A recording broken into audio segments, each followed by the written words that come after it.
तब मैसूर का नाम बदल कर्नाटक रखा गया था। 18 कैरेट सोने में कितना परसेंट सोना होगा? 70%। सही है। बताएगा किस पितामह का मूल नाम क्या था? देवव्रत। सही है। सुमित्रानंद पंत का मूल नाम?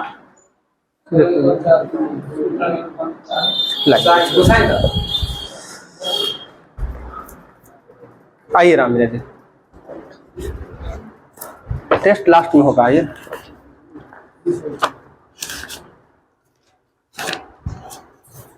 बताइएगा तो आजाद हिंद फौज की स्थापना जो है किनके द्वारा किया गया था? रास बिहारी बोस के द्वारा कब किया गया था? 1942 में। और कहाँ किया गया था? सिंगापुर में किया गया था। ठीक है, आगे आपको बताना आजाद हिंद सरकार का स्थापना किसके द्वारा?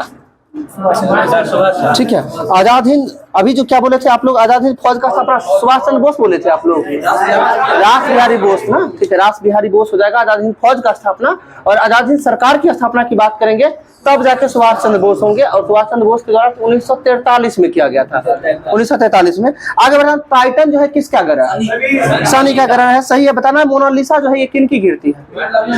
लियोनार्डो दा विंची का कीर्ति है जो मोनालिसा जो है। आगे बताना आपको जो है पुलकेशिन द्वितीय ने जो है किसको हराने का काम किया? हर्षवर्धन को हराया था। ठीक है, जो इस युद्ध को किस नाम से जानते हैं? तो नर्मदा के युद्ध के नाम से जानते हैं, जो नर्मदा नदी के किनारे लड़ा गया था, जो कि देता है 618 ईस्वी में लड़ा गया था। ठीक है, आगे आपको बताना है भारत में जो है पहली बार जो है राजधानी एक्सप्रेस जो है किन दो शहरों के बीच और कब चला था? तो राजधानी एक्सप्रेस जो है दिल्ली से हावड़ा के बीच चला था। कहाँ? दिल्ली से हावड़ा के बीच कब चला था? 1969 में। राजधानी एक्सप्रेस महात्मा गांधी के जन्म के 100 साल बाद से चला था। महात्मा गांधी का जन्म कब हुआ था? 1869 में। 2 अक्टूबर 1869 और 2 अक्टूबर 1969 को पहली बार राजधानी एक्सप्रेस चला था, जो कि दिल्ली से लेके हावड़ा तक चली थी। आगे आपको बताना है जवाहरलाल नेहरू के जन्म के 100 साल बाद कौन सा ट्रेन चला था? शताब्दी एक्सप्रेस। और शताब्दी एक्सप्रेस कब चला था? 1989 में। क्योंकि जवाहरलाल नेहरू का जन्म कब हुआ था? 1889 में हुआ था, तो 1989 चला था। आगे आप लोगों को बताना है डॉक्टर राजेंद्र प्रसाद का जन्म कब हुआ था? 1884 में हुआ था। यानी कि 5 साल बड़े थे जो है जवाहरलाल नेहरू से 5 साल बड़े थे डॉक्टर राजेंद्र प्रसाद। और डॉक्टर राजेंद्र प्रसाद का जन्म कहाँ हुआ था? बिहार के सिवान जिला में जीरादेई नामक गांव में पड़ता है। ठीक है, आगे आपको बताना है सूक्ष्मतम जीवित कोशिका कौन सी है? वो माइकोप्लाज्मा हो जाएगा। माइकोप्लाज्मा सही है। आगे आपको बताना है डायनामाइट की खोज करता अल्फ्रेड नोबेल के द्वारा कब किया गया था? 1867 में ना। डायनामाइट का खोज जो है 1867 में किनके द्वारा?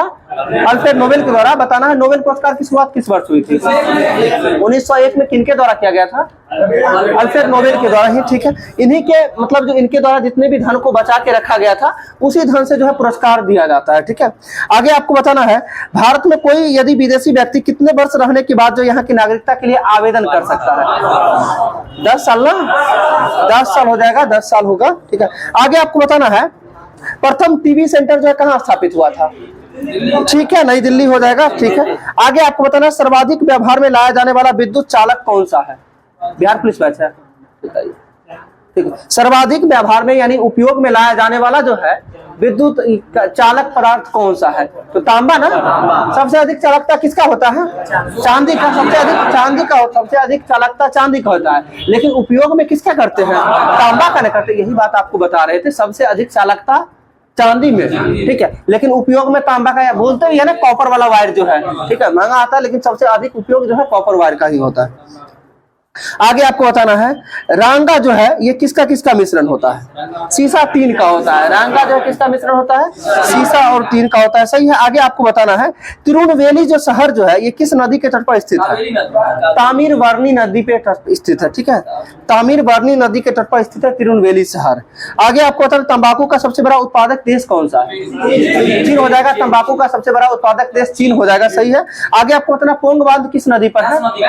ब्यास नदी पर है। ब्यास नदी पर। सही है। आगे आपको बताना है संयुक्त राष्ट्र संघ की जो है मुख्य शाखा जो है किस नाम से जाना जाता है? संयुक्त राष्ट्र का मुख्य शाखा किस नाम से जाना जाता है? इसे जनरल असेंबली के रूप में जाना जाता है। General assembly.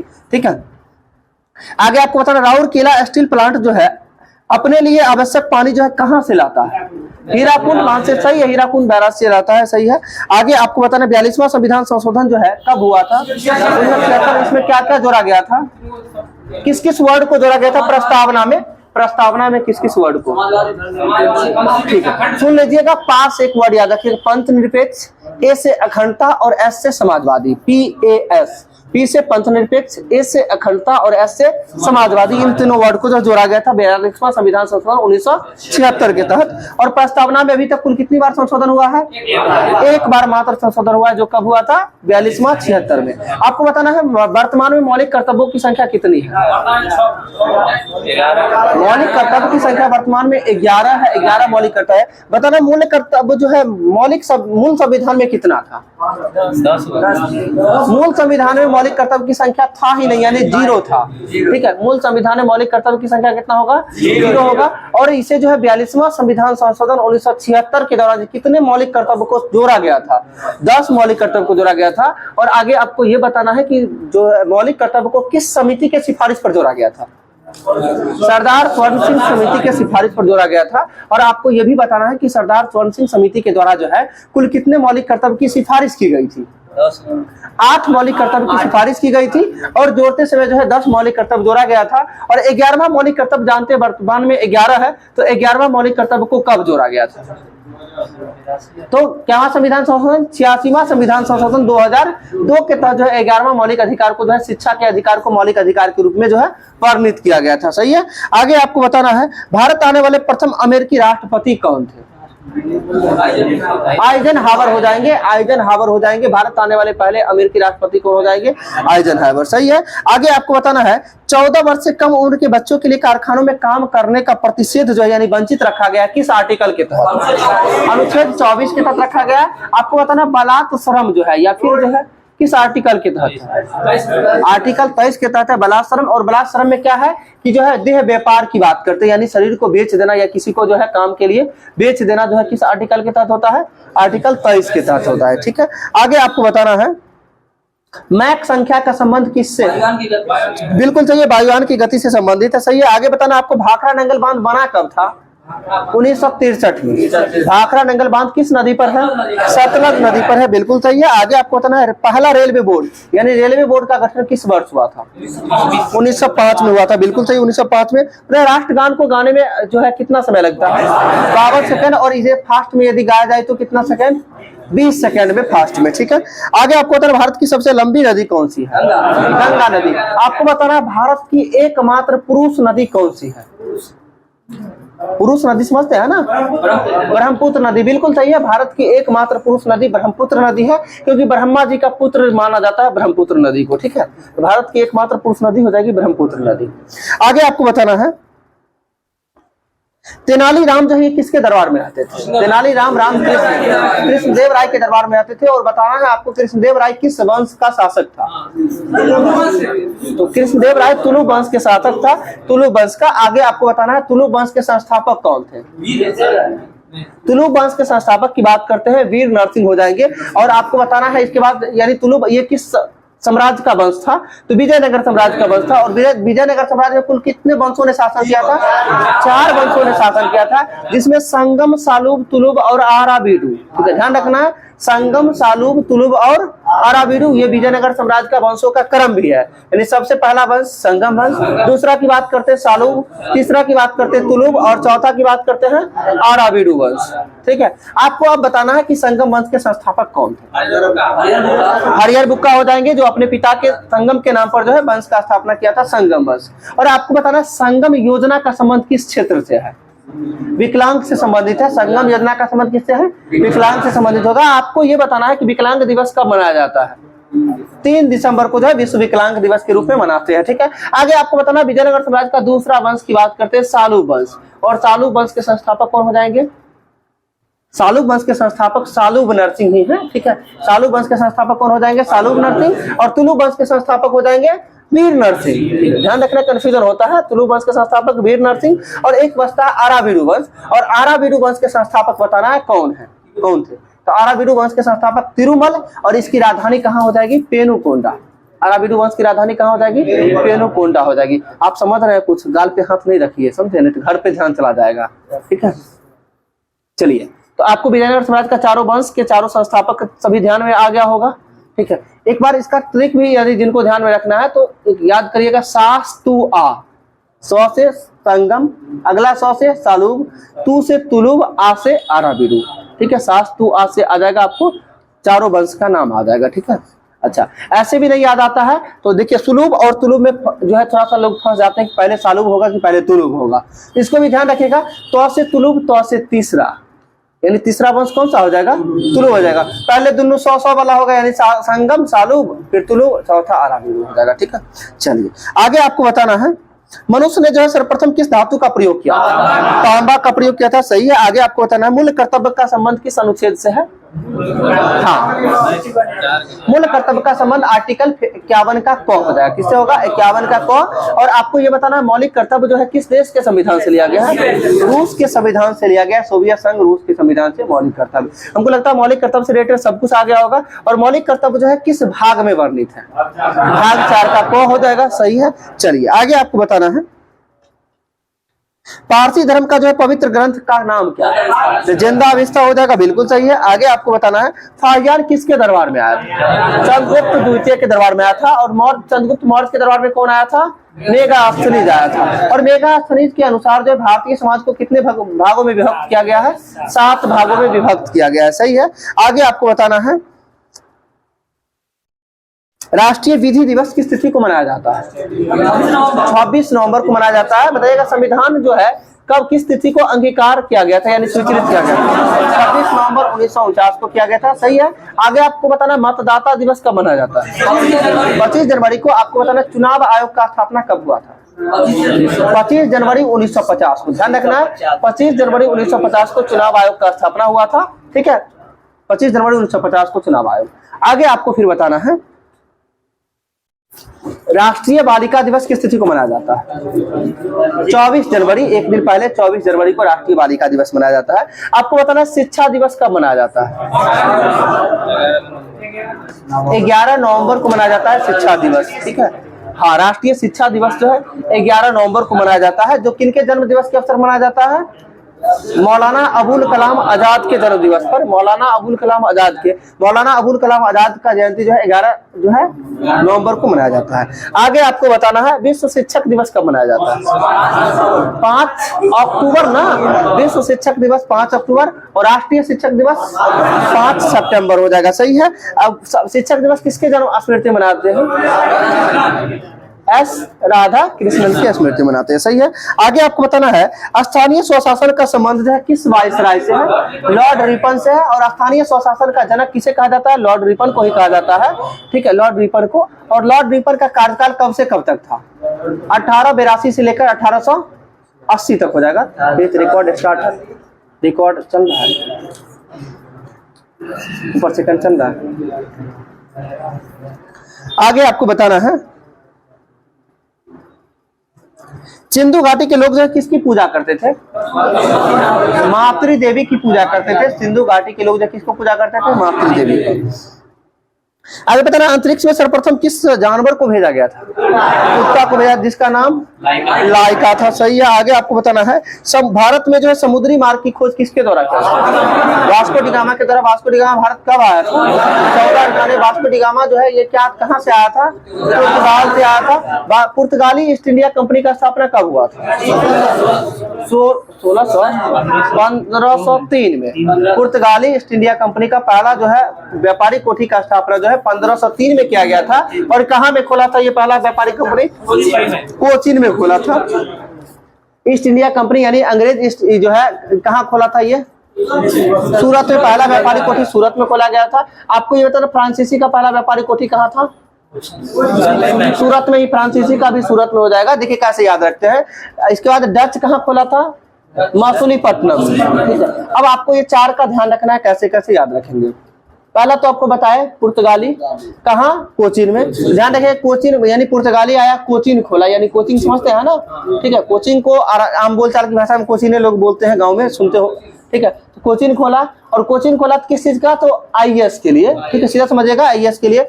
I for England होता है, एस फॉर क्या होता है, सूरत, ठीक है। तो इंग्लैंड यानी ब्रिटिश ईस्ट इंडिया कंपनी का जो है पहला व्यापारी कोठी कहाँ, सूरत में। दो याद हो गया होगा। इसके बाद आईएएस में एक आता है, जब क्वालिफाई करता है तो लोग कौन सा पोस्ट मिलता है, डीएम का। डी से डच, और डच कहाँ खोला, मछलीपट्टनम में, ध्यान रहेगा, डी से डच और एम से मछली, यानी कहने का था डीएम बनने के लिए तो डच मछलीपट्टनम में। इसके बाद जब पढ़ लिख लिया तो उसको क्या पढ़ के गया होगा, तो वर्क करने, काम करने के लिए डीएम बना है, तो काम वर्क बराबर क्या होता है, formula F S cos theta. F से फ्रांसीसी और एस से सूरत में, यानी फ्रांसीसी ईस्ट इंडिया कंपनी का स्थापना व्यापारी कोठी पहला कहाँ खुला था, सूरत में खुला था। चारों ध्यान में रहेगा। पहला पुर्तगाली कहाँ, कोचिन, ठीक है। इसके बाद आपको बताया ब्रिटिश ईस्ट इंडिया कंपनी कहाँ, सूरत। इसके बाद बताया डच कहाँ खोला, मछलीपट्टनम में। और इसके बाद आपको बताया फ्रांसीसी कहाँ खोला, सूरत में, यानी एफ एस कॉस थीटा, इसे ध्यान रखना, एफ से फ्रांसीसी, एस से सूरत। स्वीडिश ईस्ट इंडिया कंपनी का स्थापना कब हुआ था, स्वीडिश ईस्ट इंडिया कंपनी 1731 में, सबसे लास्ट है 1731। आगे आपको बताना है, अकबर ने जो है गुजरात राज्य पर विजय के उपलक्ष्य में जो है किस दरवाजा का निर्माण करवाया था, बुलंद दरवाजा का निर्माण कब करवाया था, 1571 में करवाया था। कहाँ में करवाया था, फतेहपुर सीकरी में करवाया था, फतेहपुर सीकरी में, ठीक है।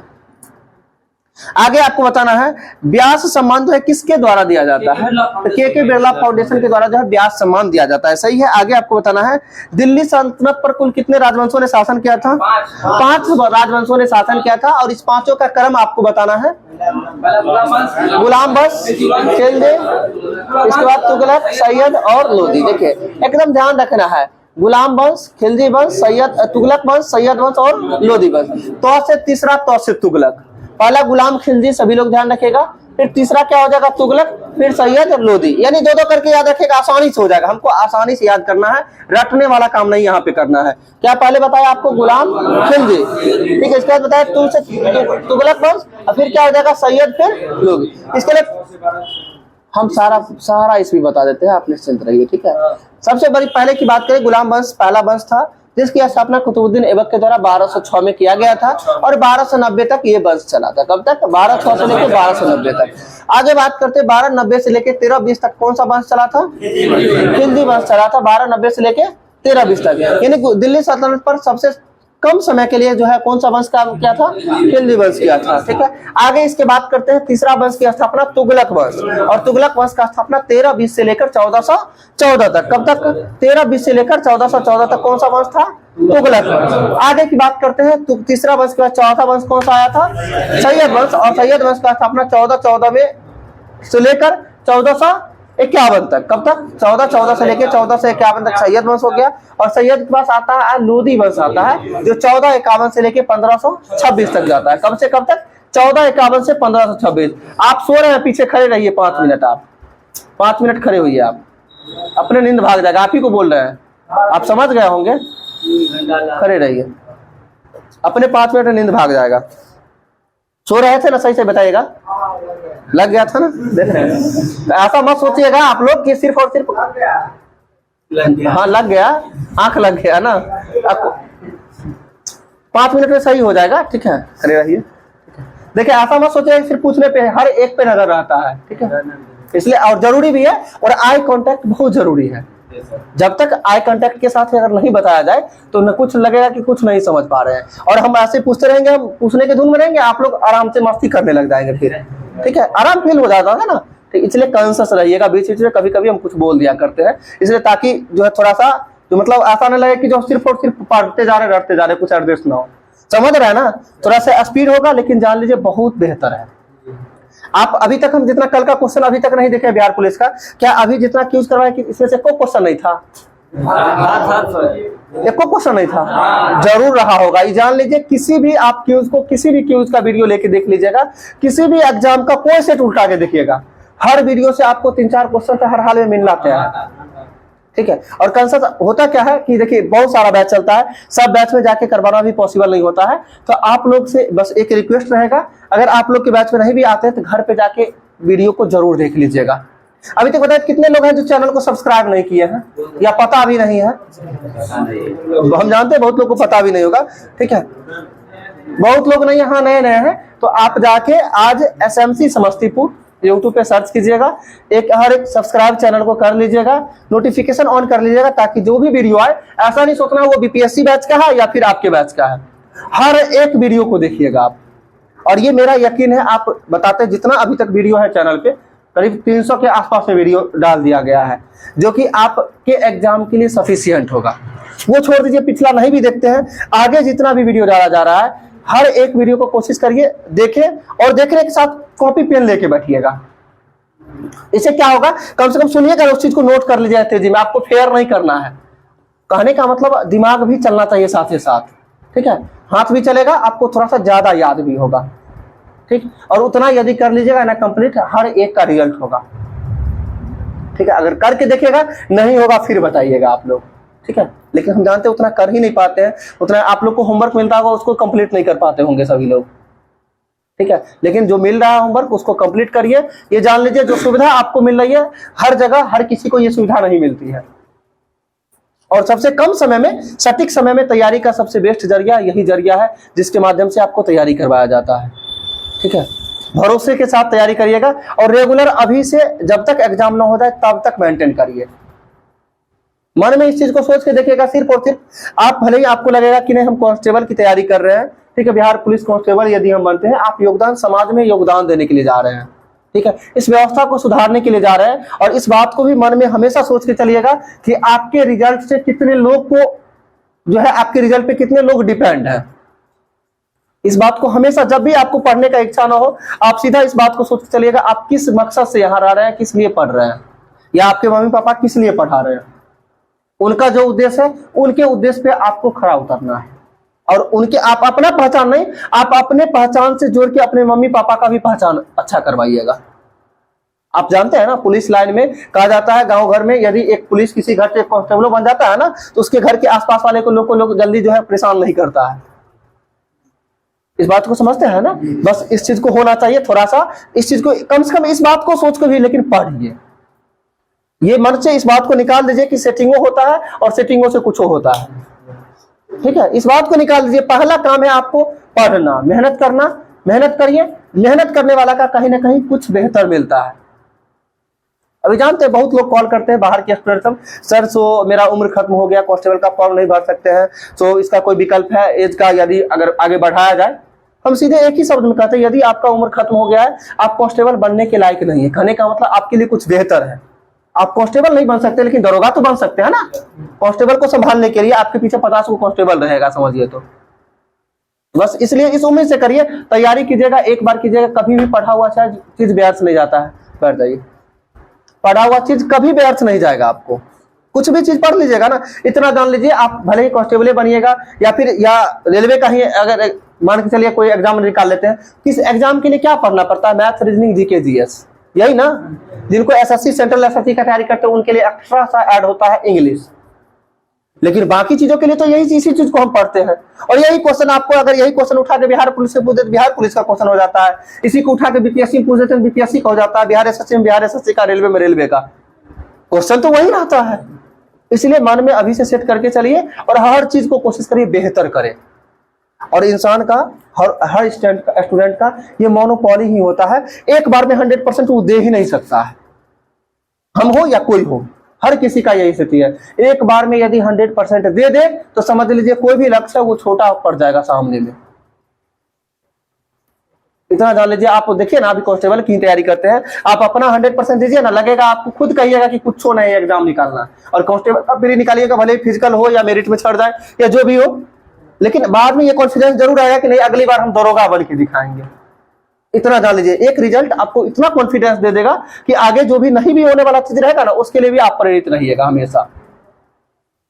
और हमेशा पॉजिटिव वे में सोचिए, ठीक है। आप पढ़ रहे हैं, अभी आपको लग रहा हो कि हम फालतू में पढ़ रहे हैं, इसका कहाँ क्या जरूरत होगा, नहीं जरूरत होगा, सीधा समझिए आपको नौकरी दिला रहा है। आप अभी क्या है, बिहार पुलिस का 3 महीना 4 महीना कष्ट करिएगा, ठीक है, या ज्यादा ज्यादा 6 महीना कष्ट कीजिएगा। लेकिन 6 महीना यदि कष्ट कर लीजिएगा ना, 6 महीना के बाद जीवन भर के लिए आपके परिवार समझिए सुखी संपन्न हो जाएंगे, ठीक है। आपके आगे आने वाले जनरेशन के लिए आपको सोचना कुछ नहीं पड़ेगा, न ही उनको कुछ सोचना पड़ेगा। जिस तकलीफ को आप झेल रहे हैं, आपके आने वाले जनरेशन को यह तकलीफ नहीं झेलना चाहिए। तब असली मतलब तब ना हुआ इंसानियत का। इसलिए आप जिंदा है तो लगना चाहिए कि हम जिंदा हैं, कुछ कर सकते हैं, बस मेहनत के अलावा कुछ करना नहीं है। आप यहाँ के बाद फिर फील्ड में मेहनत करिएगा, यहाँ मेहनत करिएगा तब ना वहाँ मौका भी मिलेगा आपको मेहनत करने का। जब यहीं आप पिछड़ जाइएगा तो फिर वहाँ क्या कीजिएगा। इसलिए अच्छा से पढ़िए, जो भी होगा सब बेहतर होगा, सभी के लिए होगा। ठीक है, चलिए कुछ और कर देते हैं। कितना टाइम होगा? 10 मिनट और कर देते हैं। ठीक है, बताइएगा भारत में जो है उच्च न्यायालय के मुख्य न्यायाधीश की नियुक्ति किसके द्वारा की जाती है? राष्ट्रपति के द्वारा की जाती है। आपको बताना है राष्ट्रपति जो है, यह प्रधानमंत्री की नियुक्ति किसके द्वारा किया जाता है? प्रधानमंत्री की नियुक्ति बोल रहे हैं ना, प्रधानमंत्री की नियुक्ति भी राष्ट्रपति ही करते हैं। और प्रधानमंत्री की नियुक्ति होती है, कभी भी आपको आता है निर्वाचन चुनाव ऐसे करके ऑप्शन में आ जाता है, तो वहां पे आपको देखिए प्रधानमंत्री की नियुक्ति की जाती है। और प्रधानमंत्री लोकसभा के बहुमत दल के नेता होते हैं। कहने का मतलब लोकसभा में चुनाव होती है, उसके जो बहुमत दल के जो नेता होते हैं वही प्रधानमंत्री बनने का काम करते हैं। ठीक है, इसलिए प्रधानमंत्री का कार्यकाल कितना होता है? 5 वर्षों का कार्यकाल होता है। यानी कहने का मतलब जो है लोकसभा का कार्यकाल कितने वर्ष का? 5 वर्ष का कार्यकाल होता है, न कि प्रधानमंत्री का कार्यकाल होता है। दिमाग में सेट करके रखिए। आपको यही इस बात को समझा रहे थे कि प्रधानमंत्री का कार्यकाल नहीं होता है। कार्यकाल किसका होता है? लोकसभा का कार्यकाल होता है। यानी जब तक लोकसभा रहेगा तभी तक प्रधानमंत्री रहेगा। अगर लोकसभा यदि भंग हो जाती है तो प्रधानमंत्री भी खत्म। तो कहां से 5 वर्ष का कार्यकाल रहा नहीं ना। इसलिए इस बात को मानने से मुख्यमंत्री का कार्यकाल कितने वर्ष होता है? हम जानते थे, यही उम्मीद भी था कि आप लोग 5 वर्ष। मुख्यमंत्री भी राज्यसभा के बहुमत दल के नेता होते हैं, और जब तक राज्यसभा में बहुमत रहेगा तब तक मुख्यमंत्री रहेंगे। आप जान लीजिए, सॉरी विधानसभा, राज्यसभा बोला गया, विधानसभा। आप इस चीज को जान लीजिए। आप देखिए मुख्यमंत्री अभी नीतीश कुमार जी कितना बार शपथ ले लिया है? 8-9 बार ले लिया है ना, 8 बार ले लिया ना शपथ। कितना वर्ष कार्यकाल किए हैं? कितना? ये तीसरा कार्यकाल ना चल रहा है, 15वें चल रहा है, चौथा चल रहा है, 20वां चल रहा है ना। आप सोच लीजिए अगर 5-5 साल का कार्यकाल रहता तो 8 बार शपथ कैसे लेते? नहीं ना, आप सोचने वाली बात है ना। बस इसीलिए माइंड में इस बात को सेट करके रखना है कि मुख्यमंत्री का भी कार्यकाल नहीं होता है। कार्यकाल विधानसभा का होता है 5 वर्ष। और विधानसभा यानी जब तक विधानसभा में बहुमत रहेगा तब तक वो मुख्यमंत्री रहेंगे। देखते हैं बीच में सरकार गिर जाता है तो फिर क्या होता है? फिर से गठन होता है। ठीक है, इसलिए तो विधानसभा प्रत्येक चुनाव कितने वर्षों पे होता है?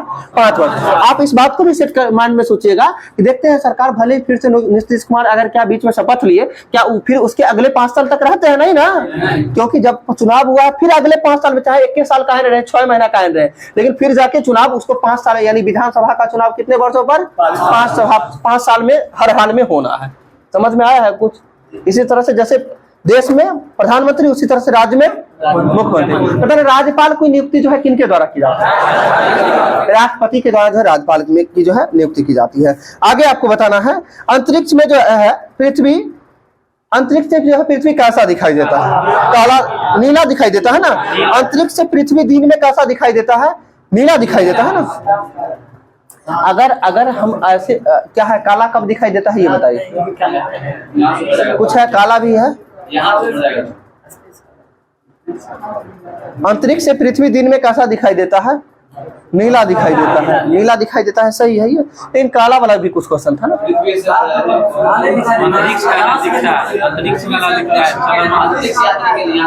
क्या हुआ? अंतरिक्ष यात्री को जो है वायुमंडल कैसा दिखाई देता है? तो काला दिखाई देता है। ध्यान रखिएगा, अंतरिक्ष यात्री को वायुमंडल कैसा दिखाई देता है? काला। और अंतरिक्ष से जो है पृथ्वी को यदि हम देखते हैं तो कैसा दिखाई देगा? नीला दिखाई देता है। सही है। आगे बताना, सूर्य के सतह का तापमान कितना होता है? 6000 डिग्री सेल्सियस होता है। 6000 डिग्री सेल्सियस होता है पृथ्वी के सतह का सूर्य के सतह का तापमान। आपको बताना है पानी का अधिकतम घनत्व जो है कितने तापमान पर होता है? 4 डिग्री सेल्सियस पर जो है पानी का घनत्व अधिकतम होता है। ठीक है, हाँ 4 डिग्री। और आयतन कहाँ पे जो है कम होता है? तो पानी का आयतन 4 डिग्री सेल्सियस पर सबसे कम होता है। घनत्व तो अधिक 4 डिग्री सेल्सियस पर और आयतन कम 4 डिग्री, मतलब एक दूसरे का दोनों अपोजिट हो जाता है। आप जानते हैं जल का घनत्व जो है, जब जल जो है बर्फ बनता है तो घनत्व बढ़ता है या घटता है? बढ़ता है ना। जमेगा बर्फ बनेगा तो घनत्व क्या होगा? बढ़ेगा ना। आगे आपको बताना प्रकाश वर्ष जो है किसका मात्रक? खगोलीय दूरी का, यानी दूरी का मात्रक है। सही है। आगे आपको बताना है शीशा का सिक्का जो है ये किस शासक के द्वारा चलाया गया था? सातवाहन शासक के द्वारा चलाया गया था सिक्का का शीशा। आपको बताना सर्वप्रथम जो है सोने का सिक्का किसके द्वारा चलाया गया था? कुषाण शासक के द्वारा। आगे आपको बताना सर्वाधिक सोने का सिक्का किसके द्वारा चलाया गया था? सर्वाधिक सोने का सिक्का जो है गुप्त शासक के द्वारा चलाया गया था। सर्वाधिक सोने का सिक्का किसके द्वारा? गुप्त शासक के द्वारा। और सर्वाधिक शुद्ध सोने का सिक्का किसके द्वारा चलाया गया था? देखिए अभी थोड़ा सा गलती किए हैं। सर्वप्रथम सोने का सिक्का जो है हिंद यूनानी के द्वारा चलाया गया था सोने का सिक्का, ठीक है। हाँ, सबसे पहले सोने का सिक्का जो है हिंद यूनानी शासक के द्वारा। और आगे सर्वाधिक स्वर्ण सिक्का की यदि बात करें तो गुप्त शासक, और सर्वाधिक शुद्ध सोने का सिक्का की बात करें तो कुषाण के द्वारा। 3 क्वेश्चन आपको ध्यान रखना है सिक्का से संबंधित। आपको सबसे पहला आपको बताया सर्वप्रथम स्वर्ण का सिक्का किसके द्वारा? हिंद यूनानी। इसके बाद सर्वाधिक सोना का सिक्का गुप्त शासक, और सर्वाधिक शुद्ध सोने का सिक्का कुषाणों के द्वारा। करेगा गुप्त के द्वारा सिक्का बहुत सारा चला गया, लेकिन उसमें बहुत सारी अशुद्धियां थी, यानी शुद्ध सोना जो है नहीं था, इसलिए जो है यानी गुप्त शासक के द्वारा सर्वाधिक, और शुद्ध आएगा तो कुषाण हो जाएगा। और सातवाहन के द्वारा कौन सा था? शीशा का सिक्का। 100 से सातवाहन, 100 से शीशा, यानी सर्वप्रथम शीशा का सिक्का का प्रचलन किसके द्वारा? सातवाहन के द्वारा किया गया था। आगे आपको मालथस के अनुसार जो जनसंख्या कितने वर्षों में जो है दोगुनी हो जाती है?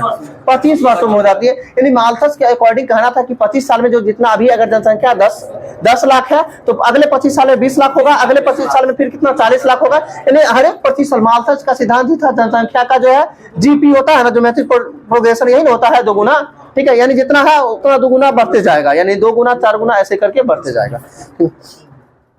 आगे बताना मानस अभ्यारण्य है किस राज्य में? असम में, सही है। आगे आपको विद्युत बल्ब का फिलामेंट किसका बना होता है? टंगस्टन का बना होता है, सही है। ज्योति तीव्रता का मात्रक कैंडेला हो जाएगा, सही है। बताइएगा सिद्धार्थ जो है ये गौतम बुद्ध के पिता का नाम था ना, कि महावीर का पिता का नाम था? सिद्धार्थ किसका नाम था? महावीर के पिता और गौतम बुद्ध के बचपन का नाम दोनों था ना। महावीर के पिता का नाम क्या था?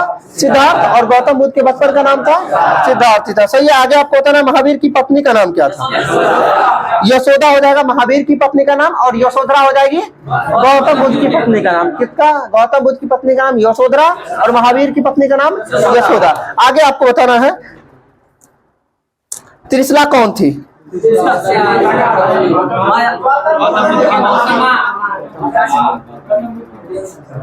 त्रिशला गौतम बुद्ध की माँ थी। देख रहे हैं कितना कंफ्यूजन है। त्रिशला महावीर स्वामी की माँ थी ना, ठीक है। और गौतम बुद्ध की माँ का नाम महामाया देवी था, ठीक है। प्रजापति गौतमी के द्वारा लालन पोषण किया गया था ना। देखिए कम से कम आप इतना अभी दोनों में क्लियर कराते हैं। आपको पहले महावीर स्वामी के बारे में जान लीजिए। महावीर स्वामी का बचपन का नाम क्या हो जाएगा? ठीक है, वर्धमान महावीर, ठीक है। अच्छा, महावीर स्वामी के पिता का नाम क्या हो जाएगा? सिद्धार्थ हो जाएगा। महावीर स्वामी की माता का नाम क्या हो जाएगा? त्रिशला हो जाएगा। महावीर की पत्नी का नाम क्या हो जाएगा? यशोदा हो जाएगा, ठीक है, यशोदा। ये 4 बात याद आते हैं। इसी बात को गौतम बुद्ध में देखते हैं, बौद्ध धर्म में। गौतम बुद्ध का बचपन का नाम सिद्धार्थ, गौतम बुद्ध के पिता का नाम शुद्धोधन, जो शाक्य जन के मुखिया थे, ठीक है। शुद्धोधन गौतम बुद्ध के पिता का नाम। गौतम बुद्ध की माता का नाम महामाया देवी, और महामाया देवी जो है किस वंश की थी? कोलीय वंश से संबंध रखती थी, कोलीय वंश से। आगे आपको बताना है गौतम बुद्ध का क्या एगो छूट गया? मौसी, जो कि प्रजापति गौतमी थी, जिसे सौतेली माँ के द्वारा जो है लालन पालन जो है किया गया था, ठीक है। चलिए आगे आपको बताना है हैजा रोग जो है किसके कारण होता है? हैजा जीवाणु के कारण होता है। किसके कारण होता है? हैजा जीवाणु के कारण होता है, सही है। बताइएगा आर्यभट्ट किसके दरबार में रहा करते थे? बहुत इंपॉर्टेंट है, बिल्कुल सही है। चंद्रगुप्त द्वितीय के दरबार में जो है आर्यभट्ट रहा करते थे। और आर्यभट्ट का जन्म कहाँ हुआ था? बिहार में ना। बिहार में शून्य के आविष्कारक आर्यभट्ट। आर्यभट्टियम नामक पुस्तक के लेखक कौन है? आर्यभट्ट। सूर्य सिद्धांतिका के लेखक आर्यभट्ट ही है, ठीक है। आगे आपको बताना है, ठीक है, स्टेनलेस स्टील जो है किसका मिश्रण होता है? ठीक है, लोहा, निकेल और क्रोमियम तीनों होता है।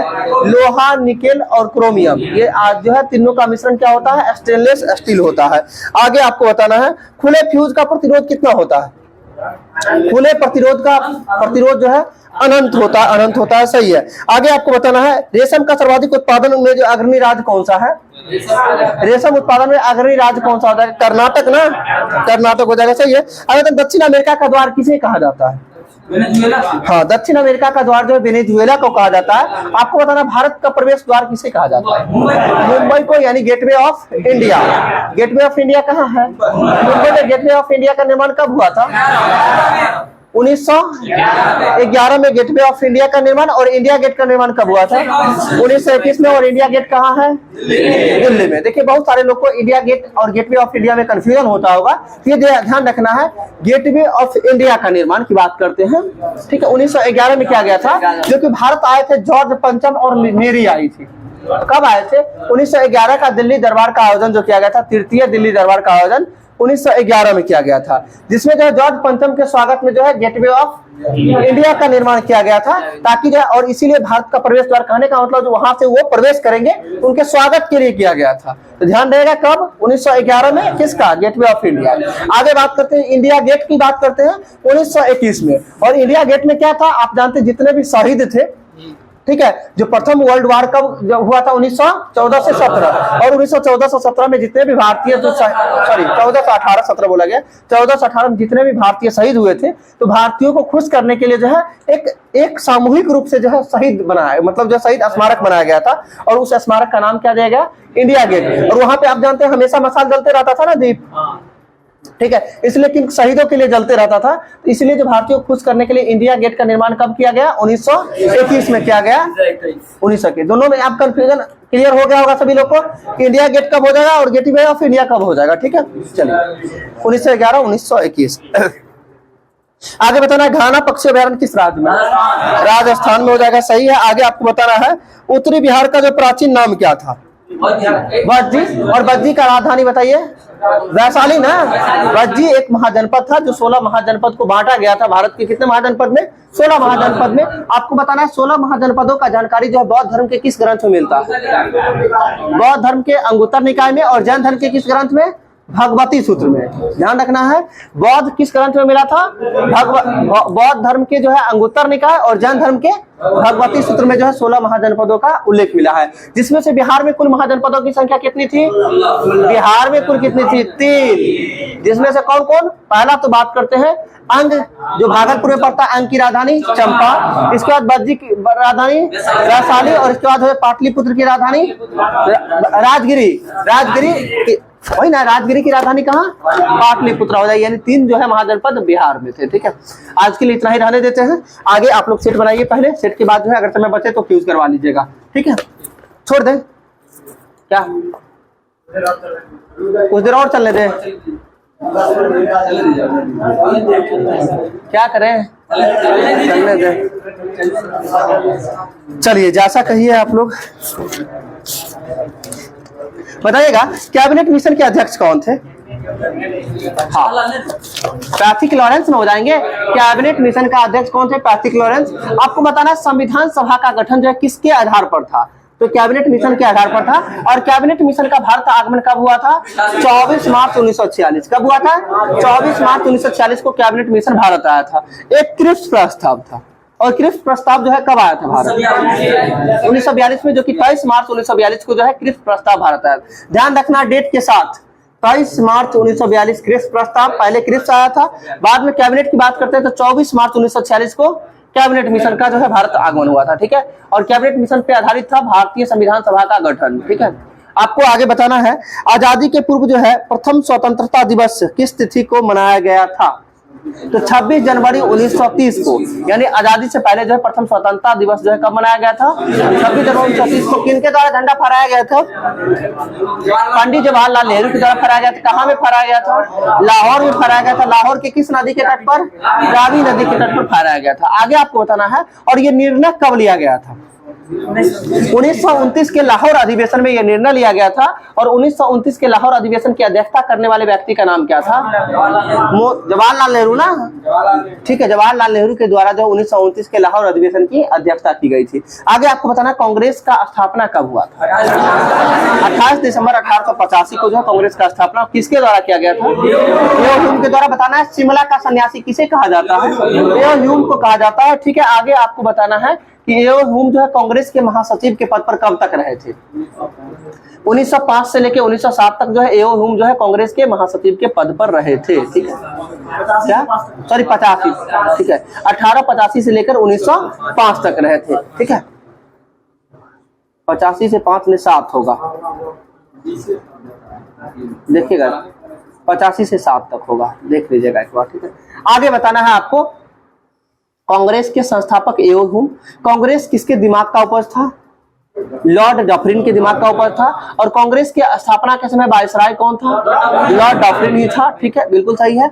आगे आपको बताना है लॉर्ड डफरिन के द्वारा जो कांग्रेस के बारे में क्या आलोचना किया गया था कि कांग्रेस अल्पमत का प्रतिनिधित्व करती है। क्या कहता है? अल्पमत का, यानी बहुत कम लोगों का जो है प्रतिनिधित्व करने का काम करती है कांग्रेस। आगे आपको बताना है कांग्रेस का पूर्वगामी संस्था का नाम क्या था? Indian association. क्या नाम था? Indian association. और इंडियन एसोसिएशन का स्थापना किसके द्वारा किया गया था? सुरेंद्र नाथ बनर्जी के द्वारा। किसके द्वारा? सुरेंद्र नाथ बनर्जी के द्वारा किया गया था। कब किया गया था? 1876 में किया गया था। 1876 में सुरेंद्र नाथ बनर्जी के द्वारा इंडियन एसोसिएशन का स्थापना किया गया था। और आगे चल के जो है इंडियन एसोसिएशन को कांग्रेस में विलय कब कर दिया जाता है? 1886 में कर दिया जाता है। यानी 76 में स्थापना हुआ इंडियन एसोसिएशन का, 10 साल जाके जो है कांग्रेस में विलय हो जाता है। और इसलिए जो है कांग्रेस का पूर्वगामी संस्था के रूप में किसको जानते हैं? इंडियन एसोसिएशन को जानते हैं। ठीक है, चलिए आगे आपको बताना है भारत में जो है डेल्टा नहीं बनाने वाली नदी कौन कौन सी है? नर्मदा ताप्ती नदी जो है डेल्टा नहीं बनाकर क्या बनाती है? ये एस्चुरी बनाने का काम करती है। आगे आपको बताना चट्टानों में जो गर्म तथा तरल पदार्थ को क्या कहा जाता है?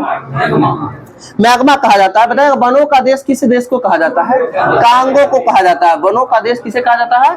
कांगो को कहा जाता है। सही है। आगे आपको बताना विश्व का सर्वाधिक जनसंख्या घनत्व वाला देश कौन सा है? सिंगापुर हो जाएगा ना, मकाऊ हो जाएगा ना। जनसंख्या घनत्व वाला देश जो कि एशिया में पड़ता है, एक बार चेक करिए तो हो सकता है चेंज हो गया। विश्व का सर्वाधिक जनसंख्या घनत्व वाला देश जो है सिंगापुर ही होना चाहिए। देख लीजिए जरा मेरा जी एक बार। ठीक है, अगर इतना उत्तरी अमेरिका के शीतोष्ण घास के मैदान को क्या कहते हैं? आपसे हम पूछे हैं उत्तरी अमेरिका के शीतोष्ण घास के मैदान को प्रेरीज कहा जाता है। और दक्षिणी अमेरिका के शीतोष्ण घास के मैदान को पंपास कहा जाता है। और दक्षिणी अमेरिका में एक देश पड़ता है अर्जेंटीना, और अर्जेंटीना में जो कि घास स्थल है पंपास। और अर्जेंटीना का हृदय किसे कहा जाता है? पंपास को ही कहा जाता है अर्जेंटीना का हृदय। ठीक है, आगे आपको बताना है भारत एक राष्ट्र नहीं दो राष्ट्र, यह कथन किसका है? अली जिन्ना का हो जाएगा। सही है। तो कांग्रेस अधिवेशन को संबोधित करने वाली जो है पहली महिला कौन थी? कांग्रेस अधिवेशन को संबोधित करने वाली पहली महिला कादम्बनी गांगुली हो जाएगी। कौन होगी? कादम्बनी गांगुली हो जाएगी। ठीक, क्या हुआ? हाँ हाँ बता रहे, वही 1890 में जो है संबोधित करने का काम की है। ठीक है, कादम्बनी गांगुली के द्वारा। और आप जो बोले सरोजिनी नायडू की बात करते हैं तो प्रथम भारतीय महिला जो कांग्रेस के अधिवेशन की अध्यक्षता करने वाली थी 1925 में सरोजिनी नायडू जो कानपुर अधिवेशन की अध्यक्षता की थी। क्या हो जाएगा? कानपुर अधिवेशन कब? 1925 में, जो किनके द्वारा अध्यक्षता किया गया था? सरोजिनी नायडू के द्वारा अध्यक्षता किया गया था, जो प्रथम भारतीय कांग्रेस की अध्यक्ष हुई और प्रथम महिला, हाँ प्रथम भारतीय महिला अध्यक्ष हुई। और प्रथम महिला अध्यक्ष की बात करते हैं एनी बेसेंट हो जाएगी। और एनी बेसेंट के द्वारा जो है किस अधिवेशन की अध्यक्षता की गई थी? 1917 का अधिवेशन था ना, 1917 का कलकत्ता अधिवेशन की अध्यक्षता एनी बेसेंट के द्वारा किया गया था। ठीक है, आगे आपको बताना है कांग्रेस के अधिवेशन की अध्यक्षता कुल कितनी महिलाओं के द्वारा की गई थी? 3 महिला के द्वारा। कब कब? तो 1917, 825, 833। यानी 1917 में पहली बार, दूसरी बार 1928 में, और तीसरी महिला के द्वारा 1933 में। तो 2 महिला का नाम तो आपको याद हो गया होगा। एक तो एनी बेसेंट कब की थी? 1917। कहाँ में? कलकत्ता में। दूसरी की बात करते हैं, दूसरी महिला कौन हो जाएगी? एनी बेसेंट कहाँ की थी? एनी बेसेंट की सरोजिनी नायडू ना। दूसरी महिला बोले तो प्रथम भारतीय महिला तो सरोजिनी नायडू। कब? 1925 कानपुर। और तीसरी महिला 1933 में कलकत्ता अधिवेशन में ही नलिनी सेन गुप्ता के द्वारा। क्या है उसका एक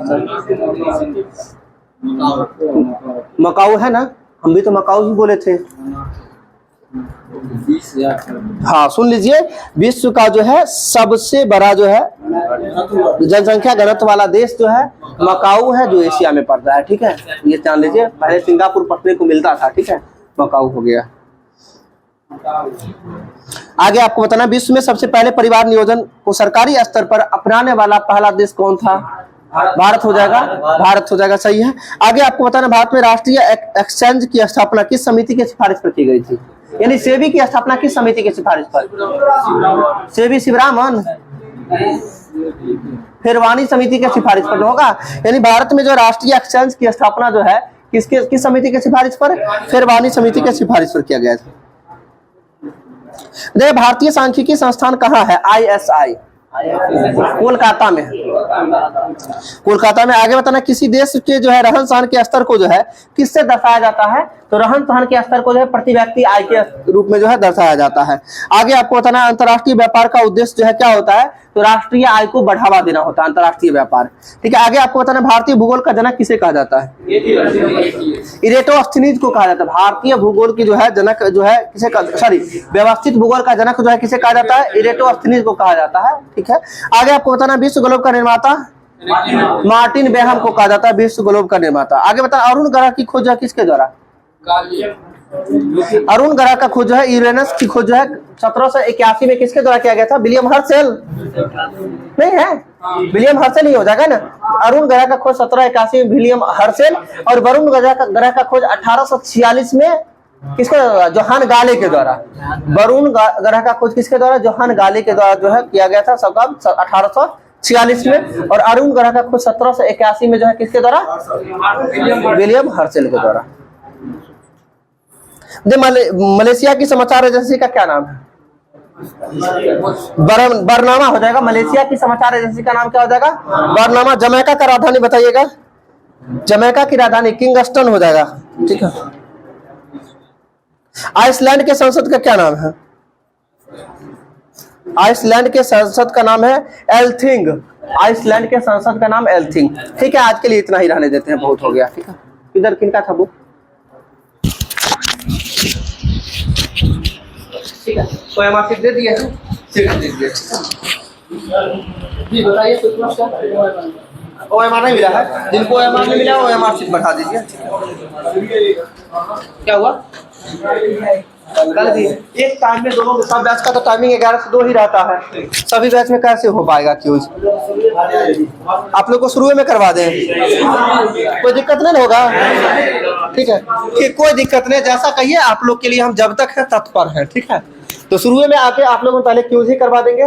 11 बजे मैथ्स का क्लास, मैथ्स क्लास से आके इधर करवा देते हैं, फिर उसके बाद सेट बना लीजिएगा, ठीक है। ठीक, कोई